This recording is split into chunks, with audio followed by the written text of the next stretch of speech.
recording the call. There we go. So welcome everyone. And I'm just going to see if I can get this to there. The agenda, I put the agenda up on the screen for everyone. So I hope you all can see that. And we are going to go over an update from Gfan about a permanent host. And we're going to look forward to what my notes are being blocked by this. Okay, and look forward to the political challenge in the US and what might mean for 2021. And then we are going to have a quick discussion on the latest information and updates on the Global Fund strategy development process and what the CRG platforms have been working on. So without further ado, I'm going to turn it over to Katie, who is going to talk to us a bit about from the perspective of the Gfan Secretariat and our search for a permanent host. Katie, over to you. Thanks, Tara. You can try and make me host and I'll keep you as co-host. Sometimes that works. So thanks everybody for being here on the call. I do have just a couple of slides that Tara will flip to when she's admitted the next people, but I just wanted to be able to provide everybody with an update in terms of the process that we're following as Gfan in terms of our search for a new host. And so essentially, as you all, I think, know, ICSS, where Gfan has been hosted since its sort of inception almost 10 years ago, is shutting down in the next couple of weeks. And we are currently in sort of a temporary bridging mechanism hosted at the New Venture Fund, which is based in the US. And also the New Venture Fund's NVF for GFA fund has been one of our main funders since 2014. And we have sufficient funding at the moment to keep our work going. And as long as we continue to do the good work that we're doing, we have prioritized funding over the next couple of years. So we do feel very much like we're in a position of strength going into this, despite the organizational challenges at ICSS. And so the process that we're following essentially, and just to let everybody know, is that I will be sending out something later this week in writing to everybody over Gfan, just so that everybody's aware of what's going on. We have a process now that gets us to April 15th of next year, by which time we hope to be hosted in a new organization. This process has been validated by the Gfan Steering Committee, NVF, and the NVF for GFA technical partners. And essentially what we've done is create an interim advisory committee to support the work and to look with us at the Gfan Secretariat at the different criteria that we think is necessary or important in a Gfan host. And they will be reviewing applications and as interested, participating in interviews and all of those kinds of things. And you can see on the screen there just sort of a timeline of how we're hoping that things will go over the next few months, so that we get to mid-April. I think that most of you have already received, or maybe you haven't seen it and should go looking for it in your Gfan emails, but we did send out our regular annual survey this year. Tara sent it last week or the week before. And in that survey, there are a couple of questions around this issue of sort of a new host. And so we really do hope that many of you will take, we always hope that you take the opportunity to fill out our annual survey, but we really hope that you do this time because there are just a couple of questions there that we wanted to open up to the full membership of Gfan to make sure that we are thinking about the right types of criteria and prioritizing the right types of organizational structures or proposals from potential hosts. So, so just to be clear, it is going to be an open process. We're calling it an RFP, but it's not going to be quite like what those look like in the business world or anything like that, but it will be an open process where organizations who are interested will be able to submit proposals. And on the next screen, I have just a quick sort of overview timeline of how this process of trying to look for a new host aligns with the work that we're trying to do and have been doing as part of our strategy renewal and governance renewal at Gfan, which is something that many of you may know we've been doing sort of through this year. And this just sort of shows you really quickly that alongside on that left-hand side of the screen, the different sort of hosting processes, we're also in the process of finalizing our new strategy for the next 5 years as Gfan and our new governance proposition, which is just to say that we want to revamp the existing Gfan steering committee. We want to make it a little larger, a little bit more more representative of how the network is now, and make sure that we're really building the kinds of tools around MLE and tracking sort of the impact of our work properly. And it's a little bit more complicated because we have to get into a new organization midway through this. But what we've tried to do is sort of get all the pieces in place that we can and have what we call a governance proposition, which is essentially what we propose to a new host. This is how Gfan would be governed. And as we have those conversations with potential new hosts, we'll be able to bring that to the table, but also work with them and not have something finalized or strict that they, that a new host has to, be excluded because maybe that kind of governance system wouldn't work for them or something like that. So that's just to say that alongside the host process, we're also going to be rolling out our new strategy, rolling out a new governance proposition, and hopefully by about July of next year, we will have a new governance body, a new international sort of steering committee that will be guiding the work of Gfan going forward. So I hope that that's helpful. We're always, us, we're always open to questions if you have any, but just wanted to make sure that everybody knew that that was the process that we're doing alongside an interim advisory committee that was just selected and sort of launched and asked to do its first tasks in the last week or 10 days. And that we'll be going through this, and you'll see a lot more information from us coming out over the next couple of weeks as we launch that request for proposals, and in then again in sort of February, March, as we select the new host and get into a new hosting arrangement. So that's all I had to say on that. I don't know if there are any quick questions, but always available for anything. Thanks, Tara. Thank you, Katie.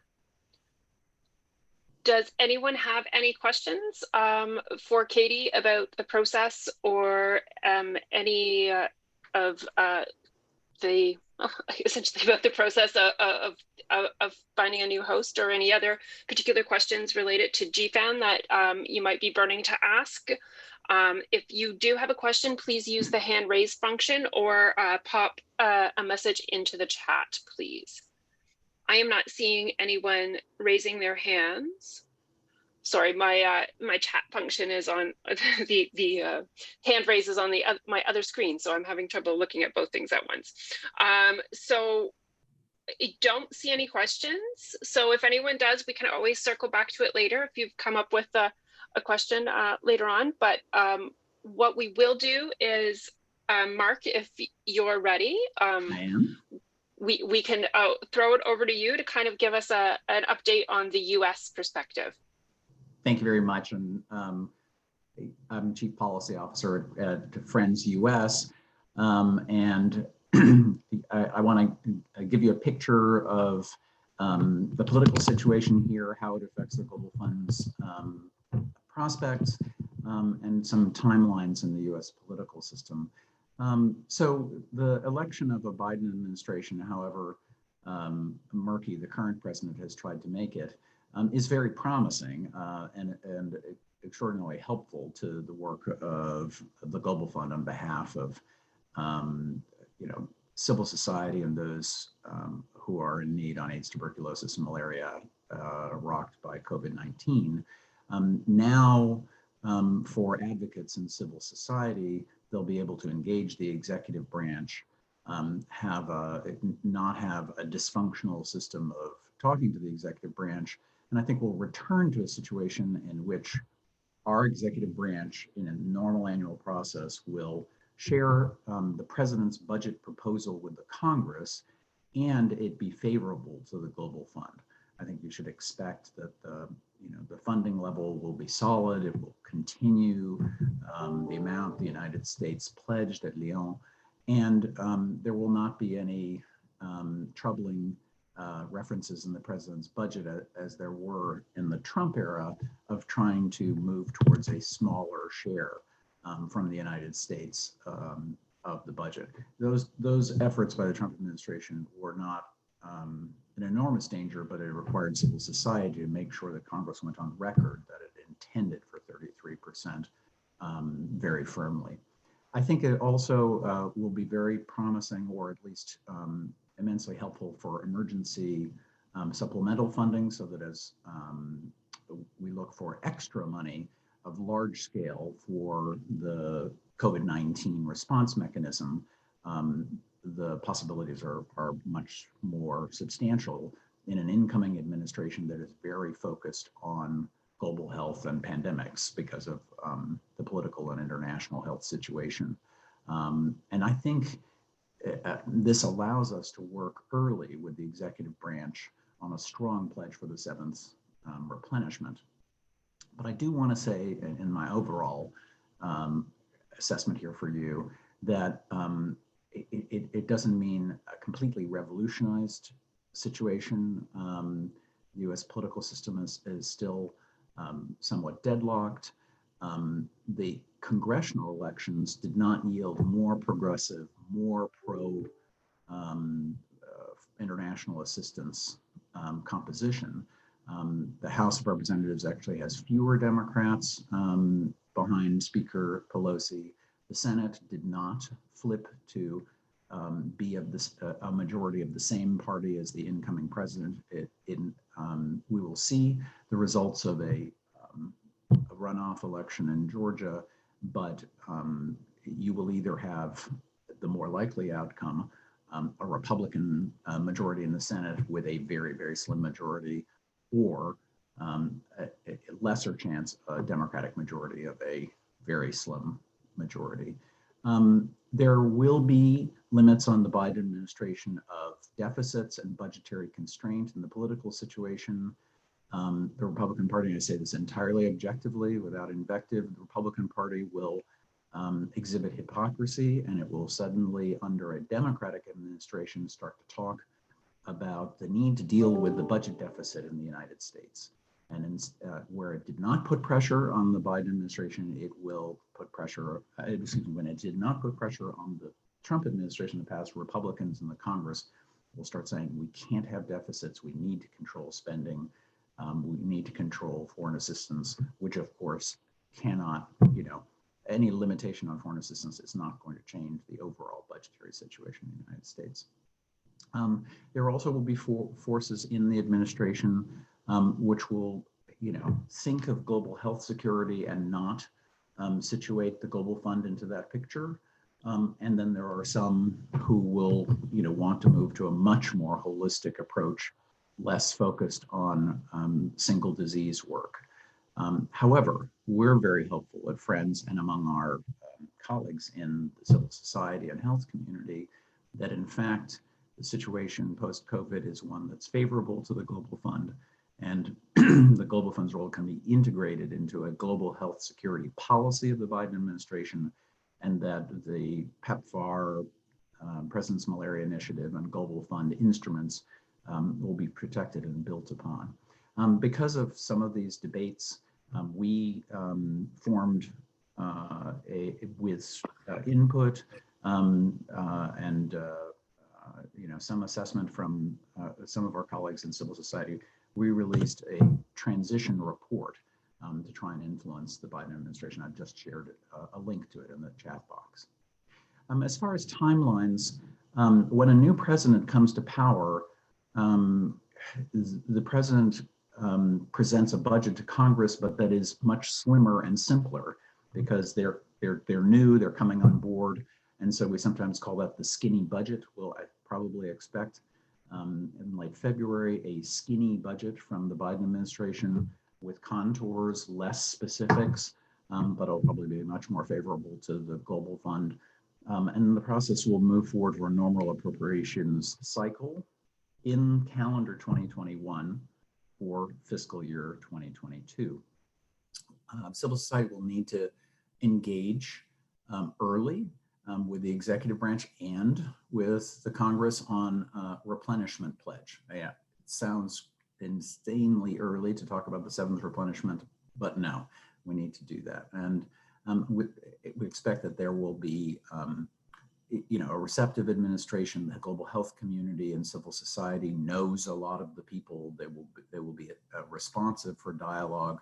And because of the nature of COVID-19 in the United States, many people in global health played central roles in the Biden campaign, and they're people who civil society has already been regularly in touch with.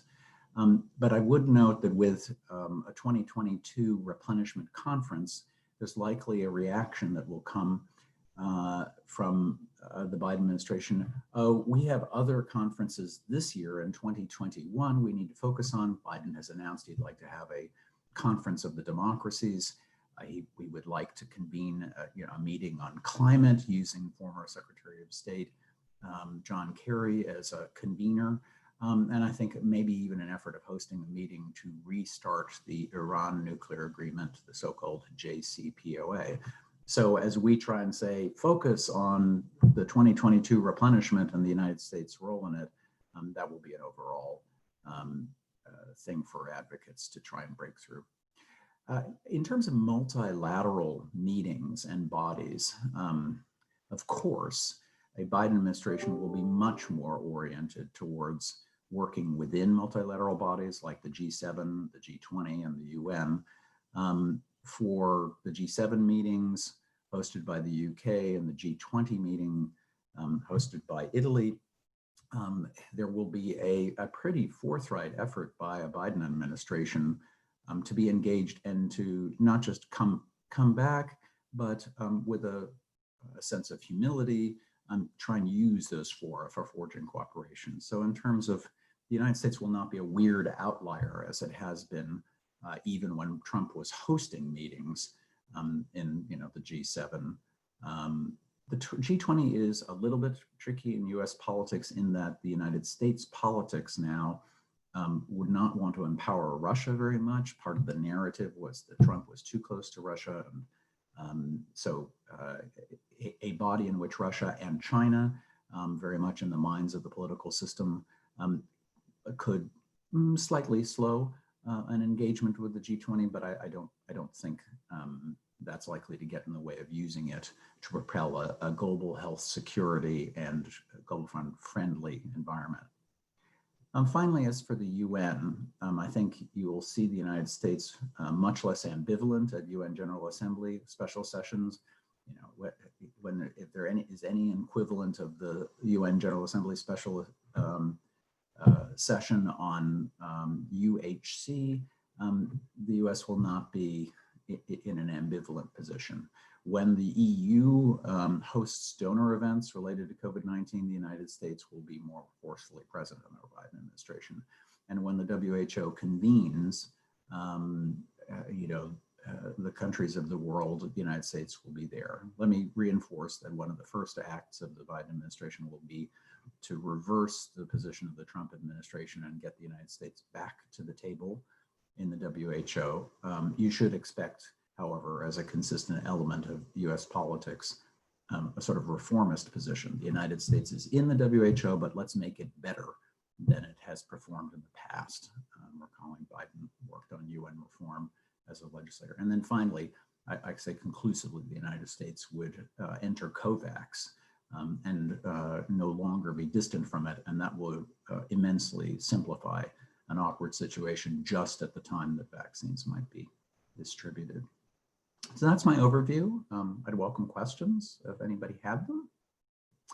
And feel free to email me too as you think of things over time that you wonder about the US political system. We're very eager in our advocacy to work with our colleagues in civil society in the South. And we hope we'll be closely knit together even before we're talking about the replenishment. There is no greater valid voice in the US political system than we work with in civil society. I've shared my email address for anybody who wants to talk. Thank you so much, Mark. I really appreciate that. It was an excellent overview. And I'm going to ask folks if you could please raise your hand. That would be great if you would like to ask a question. And I do see that there is a question in the chat from Peter Wiesner. Peter, did you want to ask your question or did you want me to read it? He's not raising his hand or unmuting. I will just read it, even though I'd love to hear from Peter himself. Okay, so can you hear me? Yes. Yes, I can hear you. Go ahead. So sorry, I thought it's easier that you just read it. Peter here. Mark, the US has still the G7 presidency and nothing happened, at least as far as we did not notice that much. Is there anything to expect for the last days the US has the presidency in terms of global health? I don't expect it. I don't expect that the Trump administration in its last days will either use the G7 or cause disruption with it.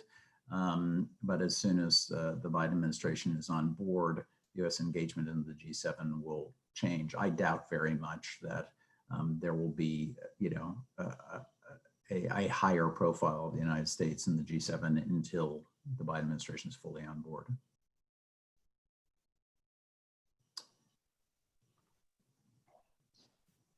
Thanks, Mark. There's a question from Sarah in the chat. Sarah, did you want to go ahead and ask your question? I don't know if my mic works, does it? Yes, it does. You're coming through crystal clear.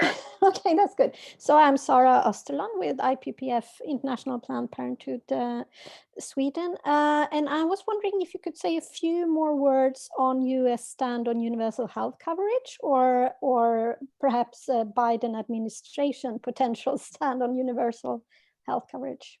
Thank you. I will note that formally, even the Trump administration at the World Health Assembly and the UN General Assembly backed the concept of UHC.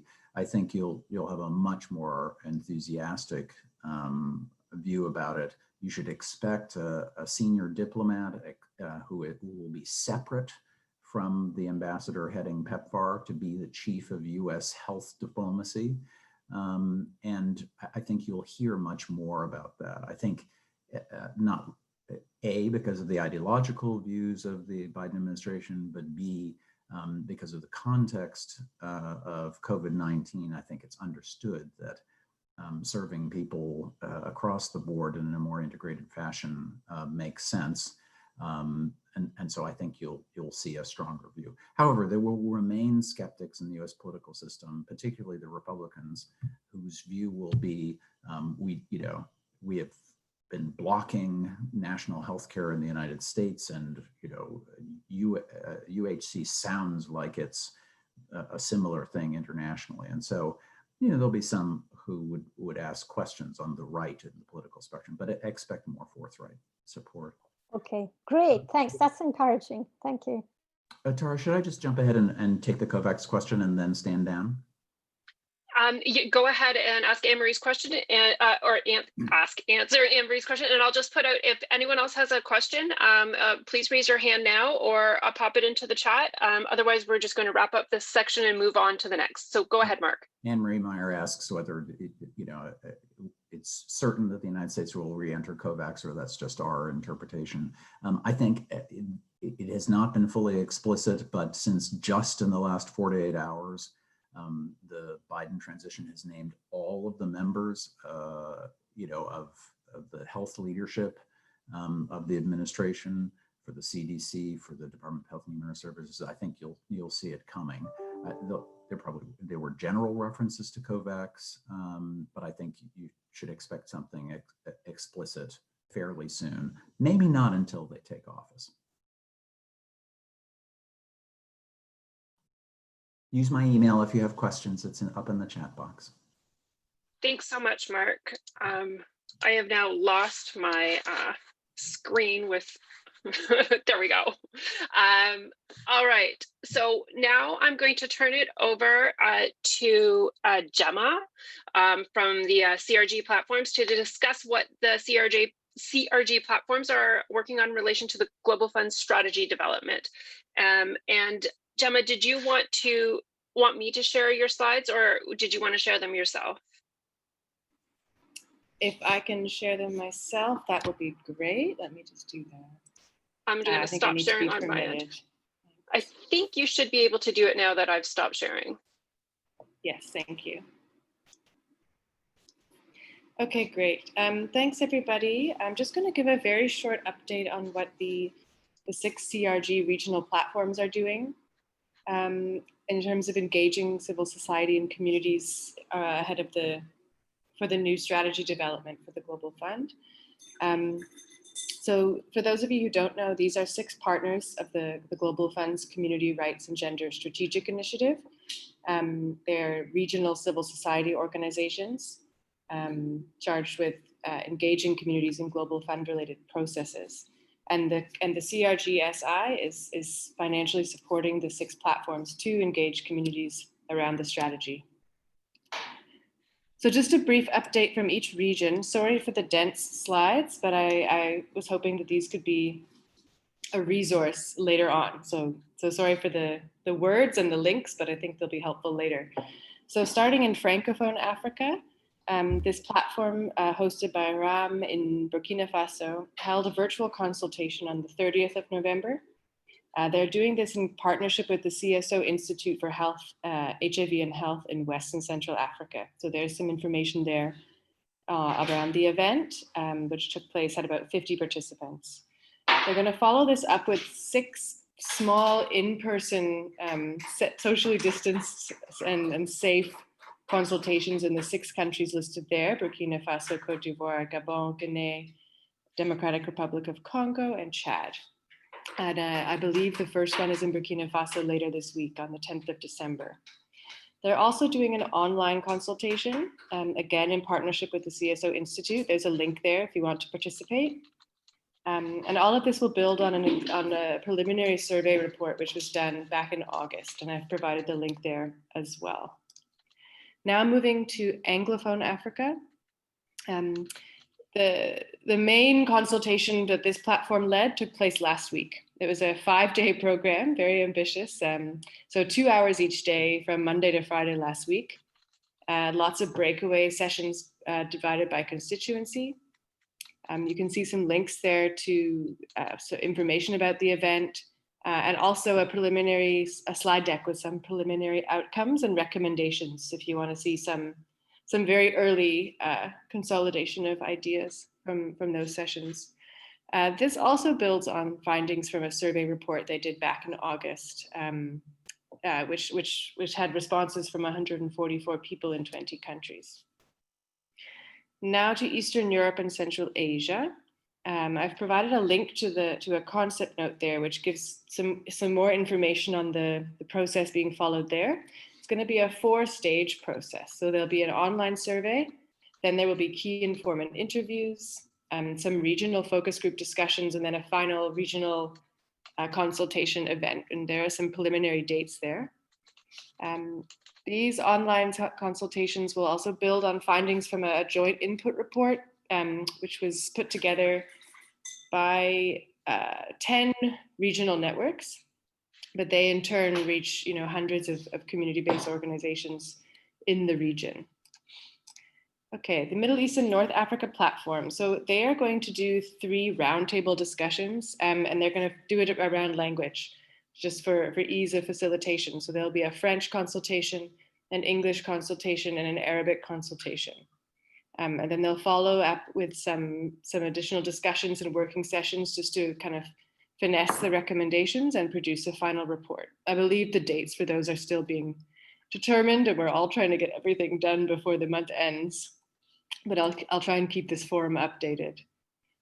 For Latin America and the Caribbean, this platform is also doing an online survey. I provided the link there. The survey will be open until 15th of December, so there's still time to participate there if you want to share with colleagues in the Latin region. They've also produced 3 videos in English and Spanish, one around the timeline for the strategy, one around the link between the Global Fund strategy and the SDGs, and the third, which summarizes the community delegation's position paper for the new strategy.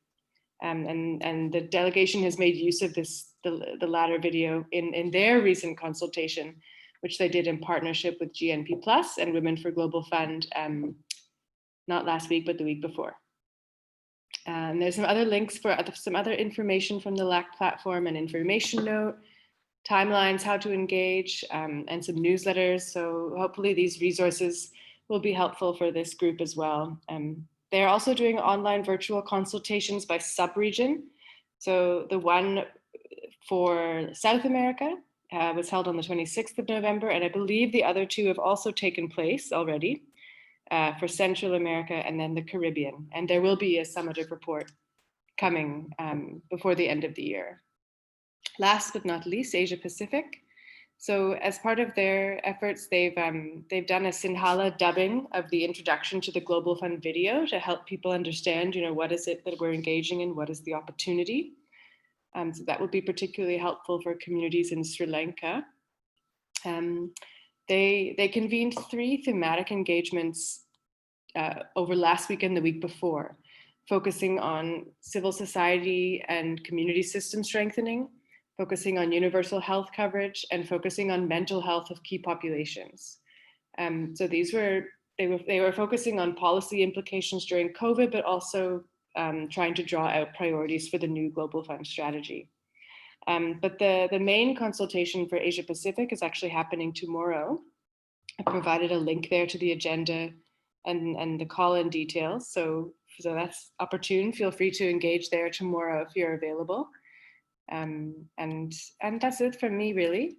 I think these slides can be shared, hopefully. And then hopefully that gives you a sense of where we are. And I hope that we get it all done in the next couple of weeks before the year finishes, because we're really hoping that these inputs will feed into the partnership forums that are happening early next year. That's the aim of all of this big push from the regional platforms at the moment.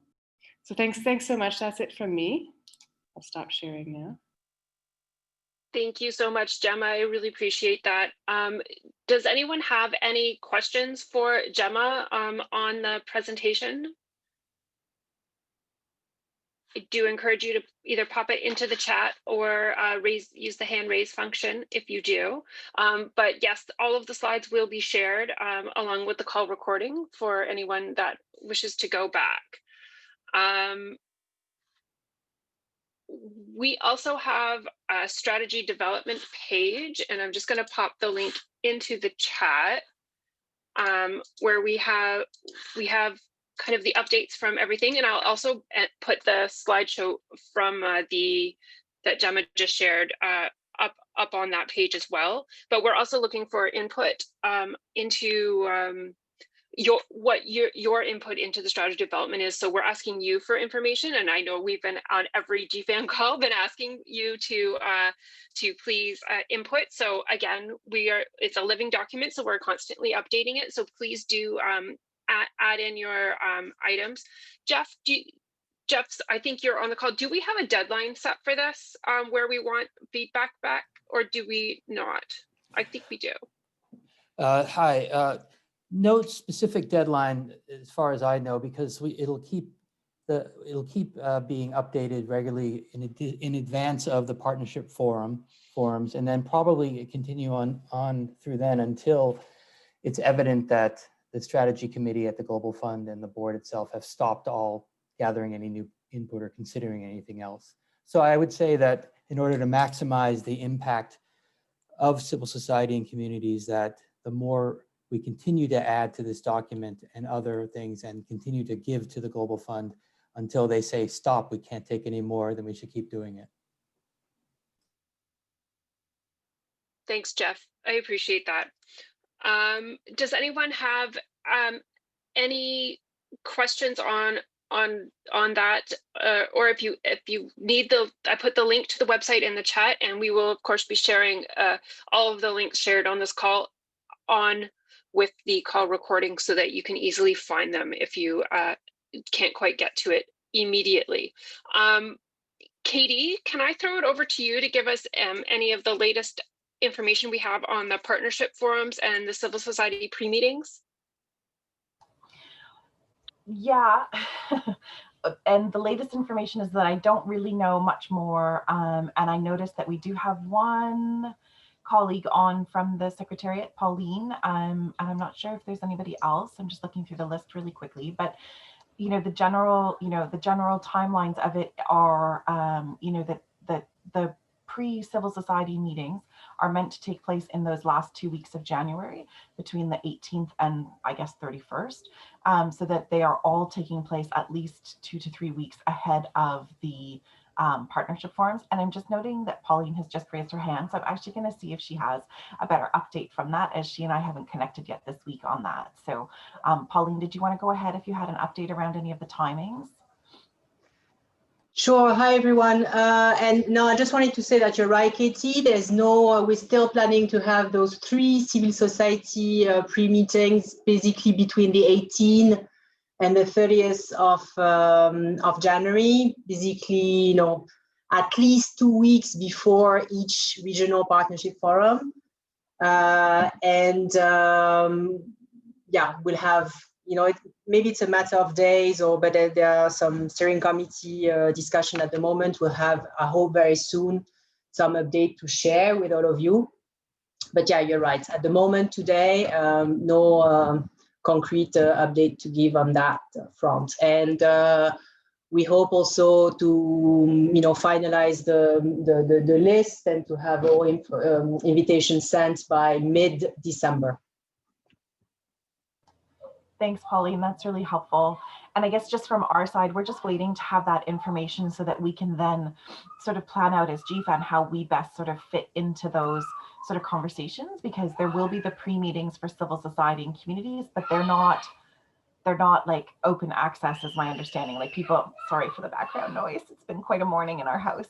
So they're not quite open, but at the same time, we expect to have at least 1 or 2 Gfan calls in the middle of the, in that sort of time frame of those last 2 weeks of January, first week of February, as the partnership forums start to happen, so that we make sure that we're updating all of you and giving people an opportunity to update and, potentially give more input for those civil society and community members who are planning to be a part of, or have been invited to be a part of, some of those meetings and the partnership forums themselves. So yeah, so just to say that we're waiting for that until we can, sequence things, and then as soon as we have some of that information, we'll make some decisions here as well, so that we make sure that we get that out to everybody. We get some save the dates in people's calendars, because it does look like it's going to be a very tightly packed couple of weeks, as those things always are. But with everybody's schedules, we'll try and get things out as quickly as we can. Thank you, Katie. I'm having trouble with turning on my video. There we go. I appreciate that. And I popped into the chat the dates that we have for the partnership forums. It didn't format very well, but it's there. So we'll make sure to make sure everything is updated on our website. And it looks like I haven't updated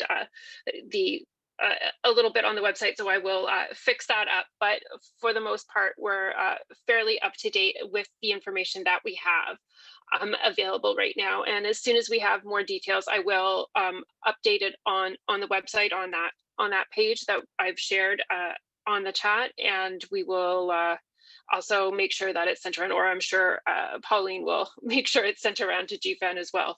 So thank you very much. Does anyone have any questions on strategy development? Anything that they want to bring up on strategy development, or any updates that they would like to share? Now would be the opportunity. We are very good on my laid out timeline, so we do have an opportunity here if anyone has any questions. We've got lots of time to kind of open the floor if there are folks who wish to speak to that. Is there anyone that wanted to have any questions or had anything that they wish to share? Just waiting patiently in case there is. Please do raise your hand, or use the chat function. I am not seeing anyone putting anything into the chat or raising their hand, so that is fine. Sorry, just trying to look in 2 places at once. Excellent. Katie mentioned earlier that we have our annual survey, and I'm going to put a link to the survey in the chat right now, and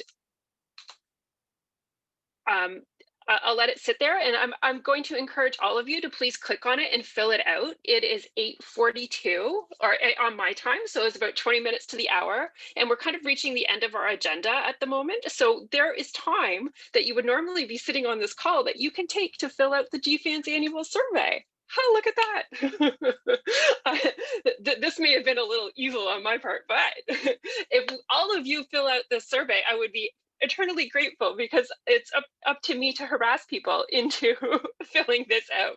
So I'm going to ask everyone to please take a few minutes to fill out the survey. I would be very grateful, but I also do want to give anyone an opportunity if they have anything that they wish to share with on this call, any additional anything coming up in 2021. I'm going to be doing up in the next couple of weeks my 2021 calendar, what is going on in the world of GFAN and important dates and stuff to look out for in 2021 over the next couple of weeks. So if you have an event or you know of something that should be highlighted in that calendar, please do send me an email or speak up now so that I can get it into the calendar.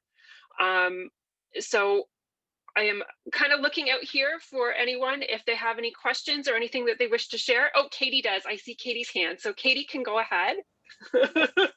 Like searching for the raise hand function and then realized as a co-host that I can't actually do that. So no, I just wanted to say, that it's the end of a really ridiculous year and a really difficult year for so many people. But next year we have, sort of an opportunity to start fresh at GFAN. We're really looking forward to that.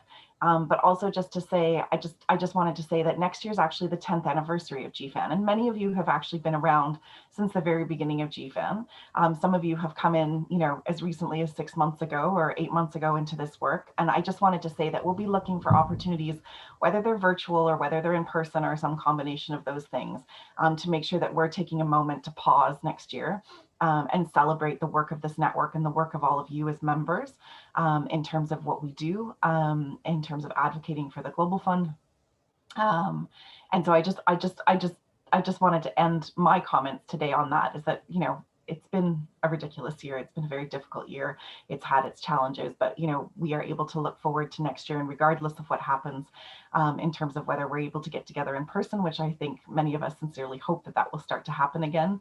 But whether or not we can do that, we will be looking for opportunities to celebrate, the 10th anniversary of this network with all of you. So if you have creative, fun ideas or opportunities where you see the possibility to celebrate GFAN next year, or really anytime, we're always up for a good celebration, but in particular for next year, as you're making your plans, and please don't hesitate, to reach out about that. We'll be reaching out to all of you. But yeah, I just wanted to end on that note and just say that we're really looking forward to continuing our work with all of you as a network. But that was it, Tara. It wasn't really a question or anything formal. I wanted to do that. And of course, if you fill out our survey, then we'll be able to celebrate better next year. So that's my plug.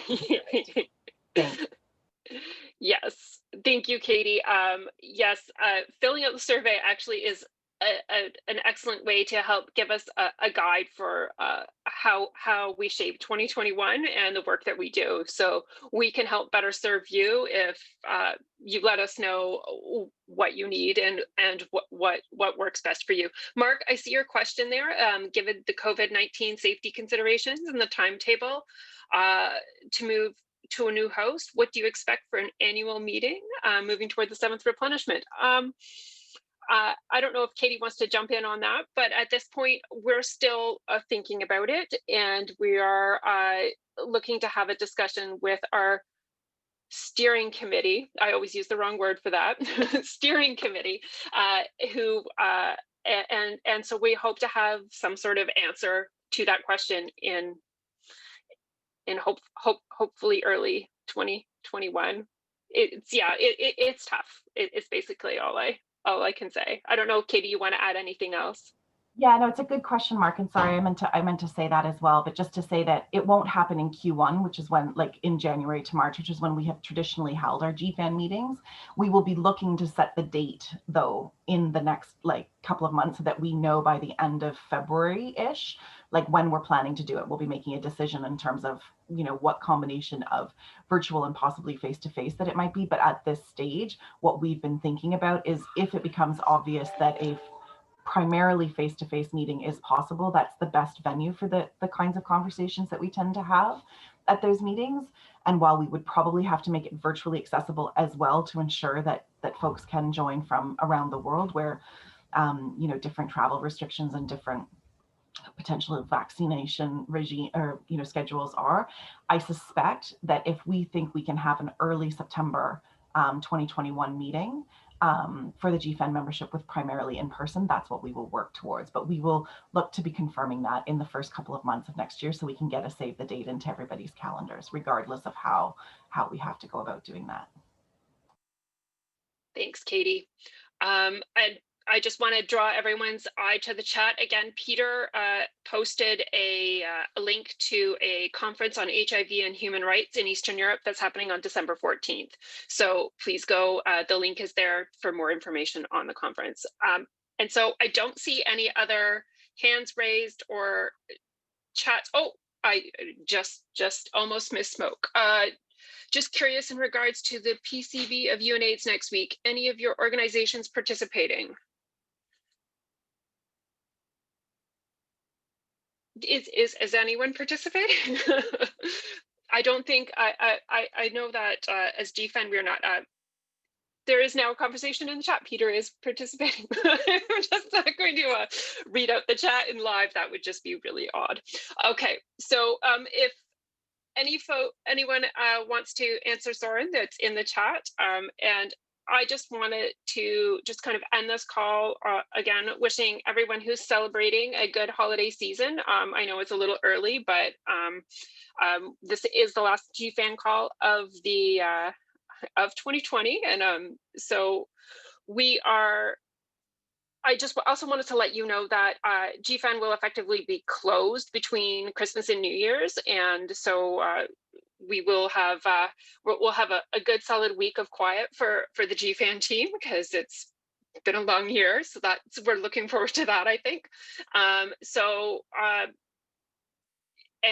we definitely are looking forward to working with everyone in 2021, and looking forward to that fresh start, as Katie said, and the new year. I have high hopes and looking forward to taking a new step and learning who our new host will be and all of that stuff. So I'm looking forward to 2021, and just it's almost like I'm just riding out 2020, and let's go with a positive 2021. So on that, I just want to say thank you to everyone. And there is about 10 minutes left, which is all that will take you to fill out that survey. So please take this last 10 minutes to fill out our survey.